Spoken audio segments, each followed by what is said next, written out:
সন্ধ্যা নামলেই কাশিতে যেন সময় থেমে যায়। গঙ্গার বুকে তখন শুধু জল নয়, ঢেউ খেলে যায় বিশ্বাস আর ভক্তির। দশাশ্বমেধ ঘাটে শুরু হয় গঙ্গা আরতি।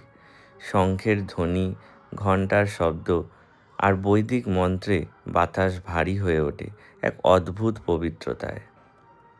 পুরোহিতদের হাতে জ্বলে ওঠা বিশাল দ্বীপ, যেন অন্ধকারের বুকে আলো দিয়ে বলা হচ্ছে, জীবনের যতই ক্লান্তি, যত পাপ, যত ভার, সব গঙ্গার জলে বিলীন হোক। এই আরতি শুধু এক অনুষ্ঠান নয়, এটা আত্মার সঙ্গে ঈশ্বরের কথোপকথন। হাজার মানুষ একসঙ্গে দাঁড়িয়ে, কেউ চোখ বন্ধ করে প্রার্থনায়, কেউ নিঃশব্দে নিজের জীবনের উত্তর খোঁজে। গঙ্গার ঢেউ তখন শুধু জল নয়, সেই ঢেউয়ে ভেসে যায় আশা, শান্তি আর মুক্তির আকাঙ্ক্ষা। কাশীর সন্ধ্যার গঙ্গা আরতি মনে করিয়ে দেয়, সব শেষের পরেও কিছু পবিত্র থাকে, আর বিশ্বাস থাকলে অন্ধকারেও আলো জ্বলে ওঠে।